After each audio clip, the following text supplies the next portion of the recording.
Lovers of God. Satu minggu berlalu, saya percaya satu minggu Lovers of God mengalami pertolongan, perlindungan, penyertaan, berkat-berkat Allah yang sempurna selama satu minggu yang lalu.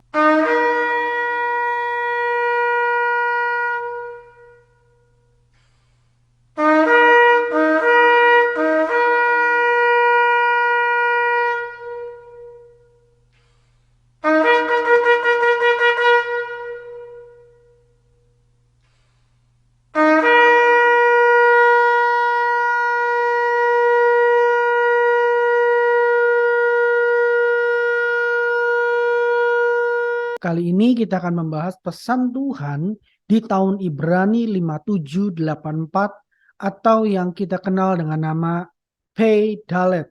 Nah, September tahun ini sampai ke tahun depan kita akan memasuki tahun Ibrani 5784 atau Pei Dalet. Kita sering menyebutnya sebagai Rosh Hashanah. Apa itu Rosh Hashanah? Yaitu permulaan tahun atau kepala suatu tahun atau kita kenal dengan nama tahun baru. Nah, kalau di Rosh Hashanah itu dikenal juga dengan nama Yom Teruah. Yom Teruah adalah hari di mana ditiupkan serunai atau shofar. Biasanya di tahun baru Rosh Hashanah itu biasanya ditiupkan shofar atau serunai. Makanya Rosh Hashanah juga dikenal dengan nama Yom Teruah. 5784 Pei Dalet itu kapan sih dimulainya? Dimulainya kemarin tanggal 15 September 2023 jam 10 malam WIB atau jam 6 sore waktu Israel. Nah, periode Pei Dalet ini dari 15 September 2023 sampai 2 Oktober 2024. Nah, wah kalau begitu lebih dari 1 tahun, Pak. Iya, karena kalau perhitungan kalender Ibrani itu berbeda dengan perhitungan kalender Masehi. Informasi saja, periode tahun Pei atau tahun 80 dari tahun 5780 sampai 5789 itu dimulainya dari tahun 2019. Periode tahun Pei, lalu 2020 Pei Alep, Pei Bet 2021, Pei Gimel tahun 2022, Pei Dalet tahun ini, Pei He 2024 dan seterusnya sampai Pei Tet tahun 2028. Sebagai pengingat, Pei itu periodenya 5780 sampai 5789. Apa pesan Tuhan dalam periode tahun Pei ini? Kalau melihat dari bentuk Pei itu seperti mulut, maka ini pesan Tuhannya. Di tahun Pei kita diminta untuk satu, dengar-dengaran perkataan Tuhan. Yeremia 13 ayat 15 berkata, dengarlah, pasanglah telingamu, janganlah kamu tinggi hati, sebab Tuhan telah berfirman. Nah, kata mendengar dalam ayat ini menggunakan kata Ibraninya adalah syama. Mendengar, apa artinya? Artinya mendengar dengan penuh perhatian. Jadi, bukan sekedar ya dengar-dengaran sambil lalu. Bukan Bapak Ibu, tetapi mendengar dengan penuh perhatian. Dan yang kedua, mendengar untuk ditaati. Jadi di tahun ini, periode tahun P ini Tuhan mau kita selalu dengar-dengaran perkataan Tuhan. Kenapa? Karena ada banyak yang Tuhan sampaikan di tahun P ini. Jadi mari kita pay attention apa yang mau Tuhan sampaikan. Yang kedua, di tahun P ini Tuhan minta untuk kita jaga perkataan. Matius 12 ayat 36 sampai 37 berkata, tetapi aku berkata kepadamu, setiap kata sia-sia yang diucapkan orang harus dipertanggungjawabkannya pada hari penghakiman. Karena menurut ucapanmu engkau akan dibenarkan dan menurut ucapanmu pula engkau akan dihukum. Lanjut Amsal 4 ayat yang ke-24. Buanglah mulut serong daripadamu dan jauhkanlah bibir yang dolak-dalik daripadamu. Di periode tahun P ini Tuhan selalu ingatkan, ayo jaga perkataan, karena lewat mulutmu kita akan dibenarkan, lewat mulutmu engkau pula akan dihukum. Era modern ini, mulut itu bisa juga bermakna mulut tanda kutip, Bapak Ibu. Apa itu? Yaitu jari-jari kita. Jadi hati-hati dalam apa yang kita posting dalam media sosial kita. Hati-hati. Karena lewat itu kita bisa dibenarkan, lewat itu pula kita bisa dituntut, bisa dihukum, terjerat oleh kasus Undang-Undang ITE. Jadi hati-hati, jaga mulut kita secara organ dan mulut tanda kutip, yaitu jari-jari kita di media sosial kita. Amin Bapak Ibu. Apa makna rohani dari dalet atau angka 4? 5784, angka 4-nya apa? Yang pertama Bapak Ibu, angka 4 itu bicara angka ciptaan. Dan ini yang perlu kita selalu ingat. Ciptaan selalu memerlukan penciptanya. Karena tanpa penciptanya, ciptaan tidak akan berarti apa-apa. Jadi Bapak Ibu, kita adalah ciptaan Tuhan. Jadi di tahun Pedalet ini Tuhan ingatkan status kita adalah ciptaan. Jadi jangan pernah kita merasa bisa melakukan segala sesuatu tanpa Tuhan. Di tahun Pedalet ini Tuhan ingatkan, ayo selalu libatkan Tuhan dalam setiap aspek kehidupan kita. Karena kita ciptaan. Yohanes 15 ayat yang kelima, ini adalah perkataan Tuhan Yesus dengan jelas berkata, akulah pokok anggur dan kamulah, kita ciptaannya adalah ranting-rantingnya. Barang siapa tinggal di dalam aku, kata Tuhan, dan aku di dalam dia, ia berbuah banyak. Sebab di luar aku kamu tidak dapat berbuat apa-apa. Lanjut Kolose 1 ayat yang ke-16. Karena di dalam dialah, di dalam penciptanya, telah diciptakan segala sesuatu yang ada di sorga dan yang ada di bumi, yang kelihatan dan yang tidak kelihatan, baik singgasana maupun kerajaan, baik pemerintah maupun penguasa. Segala sesuatu, garis bawahi Bapak Ibu, segala sesuatu diciptakan oleh Dia dan untuk Dia. Jadi di tahun Pedalet ini Tuhan ingatkan agar kita selalu libatkan Tuhan. Kenapa? Kenapa? Alkitab berkata, akhir zaman, hari-hari di akhir zaman adalah hari-hari yang berat. Kita ciptaan tidak akan pernah bisa kuat menjalani hari-hari tanpa kita libatkan pencipta kita. Amin. Amin Bapak Ibu. Yang kedua, aksara Dalet itu memiliki unsur horizontal dan vertikal. Kalau kita lihat di samping ini ada aksara Dalet ya yang saya lingkari ini. Nah, aksara Dalet ini memiliki unsur horizontal dan unsur vertikal. Horizontal dan vertikal. Di tahun Dalet ini Tuhan mau kita memperbaiki hubungan vertikal dan horizontal kita. Ya, horizontal kita. Apa vertikal dan horizontal? Markus 12 ayat 29 sampai 31. Jawab Yesus, hukum yang terutama ialah, dengarlah hai orang Israel, Tuhan Allah kita, Tuhan itu Esa, Adonai Elohenu, Adonai Echad. Tuhan Allah kita, Tuhan itu Esa. Ayat yang ke-30, kasihilah Tuhan Allahmu dengan segenap hatimu dan dengan segenap jiwamu dan dengan segenap akal budimu dan dengan segenap kekuatanmu. Ini unsur vertikalnya. Vertikalnya Bapak Ibu. Dan 31, dan hukum yang kedua ialah kasihilah sesamamu manusia seperti dirimu sendiri. Tidak ada hukum lain yang lebih utama daripada kedua hukum ini. Jadi di tahun Pedalet ini Tuhan ingatkan untuk kita memperbaiki hubungan vertikal, hubungan kita dengan Tuhan. Apa yang menjadi kelemahan kekurangan kita? Yuk mari perbaiki. Juga hubungan horizontal kita. Dengan siapa? Dengan sesama kita. Mungkin yang lalu-lalu kita kurang memperhatikan sesama kita. Yang lalu-lalu kita bersikap egois dengan sesama kita. Kita nggak peduli dengan orang-orang di sekitar kita. Ya, di tahun Pedalet ini Tuhan mau agar kita lebih memperhatikan, memperbaiki hubungan vertikal kita dengan hubungan horizontal kita. Amin. Amin Bapak Ibu. Nah, yang ketiga, aksara Dalet. Aksara Dalet itu menggambarkan seperti orang yang sedang membungkuk. Ya, kalau kembali lihat di aksara Dalet ini seperti orang yang sedang membungkuk. Ya, betul Bapak Ibu ya. Apa maknanya? Maknanya ini mengingatkan kita untuk kita humble, rendah hati. Di tahun Pedalet ini Tuhan ingatkan untuk kita selalu rendah hati. Jangan jumawa, jangan sombong. Kenapa? Karena di tahun ini akan ada pemilahan. Orang benar, orang rendah hati, orang humble, dan orang-orang sombong. Karena Tuhan akan segera menjatuhkan orang-orang yang sombong di tahun ini. Hati-hati. Tuhan ingatkan untuk kita selalu membungkuk, merendahkan hati kita. Humbleness. Itu yang Tuhan cari di tahun Pedalet ini.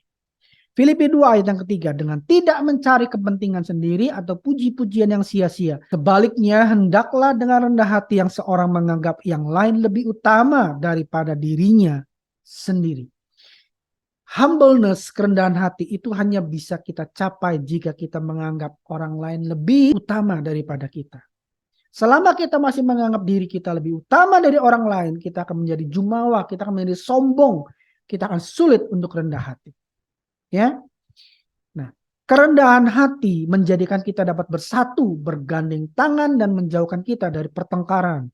Dan ingat, kerendahan hati kitalah yang akan membuat kita terus naik. Kalau Bapak Ibu ingin agar tahun ini kita mengalami kenaikan, tahun ini sampai tahun depan kita mengalami kenaikan, ya. Seperti firman Tuhan berkata, engkau adalah kepala dan bukan ekor, terus naik. Itu akan terjadi ketika kita menjaga hati kita untuk selalu rendah hati. Ya, Matius 23 ayat yang ke-12. Dan barang siapa meninggikan diri, ia akan direndahkan. Garis bawahi Bapak Ibu. Barang siapa meninggikan diri, ia akan direndahkan. Dan barang siapa merendahkan diri, ia akan ditinggikan. Ini pola pakem yang Tuhan sodorkan buat kita. Kalau kita ingin naik, bukan turun. Mari semakin rendahkan diri kita di hadapan Tuhan.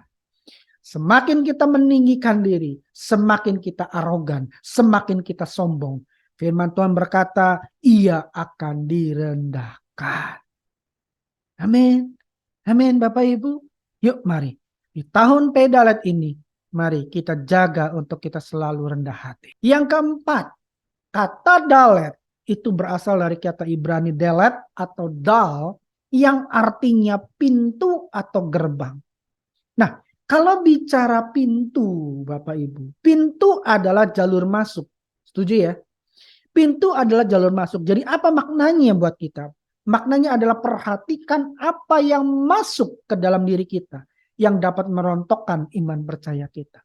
Di tahun ini bukan tahun yang mudah, tetapi di tahun Pedalet ini kita harus jaga jalur masuk kita. Apa itu jalur masuk? Mata dan telinga kita. Jaga supaya apa? Kita filter apa yang masuk lewat mata dan telinga kita. Supaya apa? Supaya iman percaya kita itu tidak dirontokkan. Markus 10 ayat 46 sampai 49. Ini kisah yang familiar buat kita orang Kristen. 46 lalu tibalah Yesus dan murid-muridnya di Yeriko.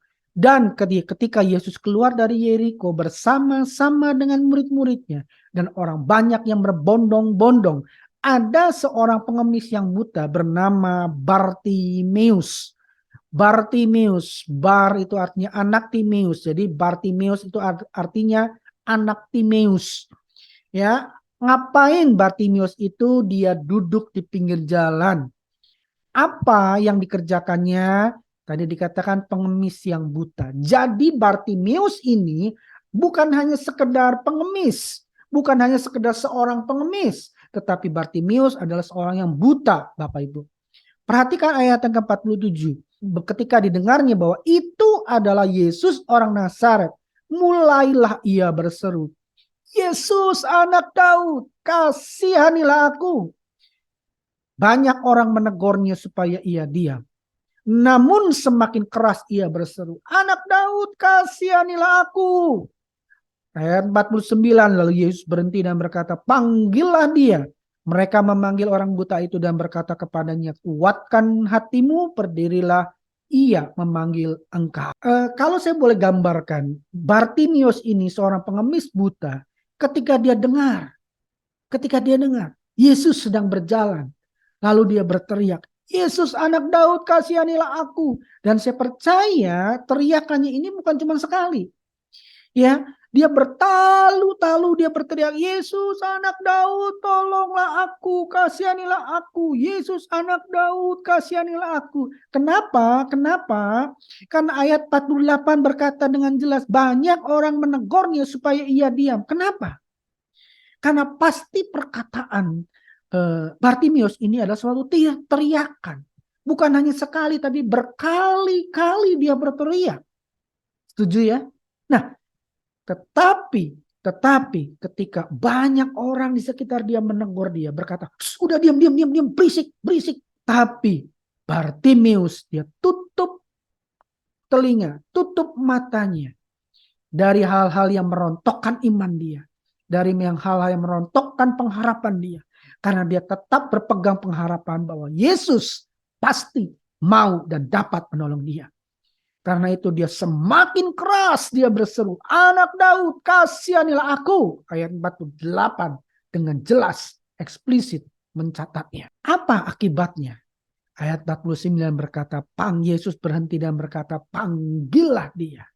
Kalau kita baca ayat-ayat selanjutnya, kita akan menemukan bahwa Bartimius Tuhan celikan. Wow, haleluya, haleluya.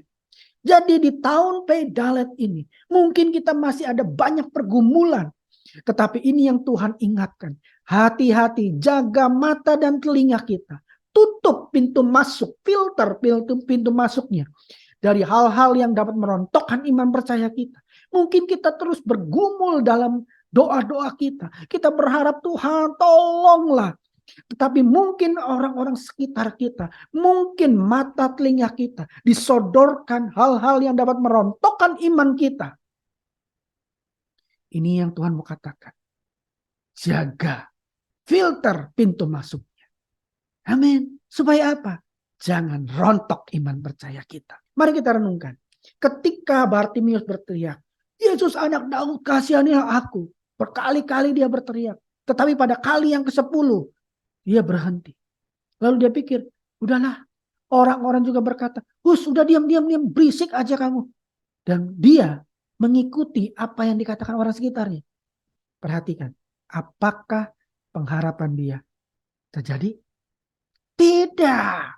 Jadi Bapak Ibu, mari filterlah pintu masuknya. Ya, mata telinga kita dari hal-hal yang dapat merontokkan iman percaya kita. Amin. Nah, di sini juga bermakna pintu mujizatnya Tuhan buat kita anak-anaknya. Wow, ini yang saya suka. Ini yang saya suka Bapak Ibu. Kenapa? Tahun ini Tuhan akan banyak bukakan pintu-pintu mujizat buat kita. Amin.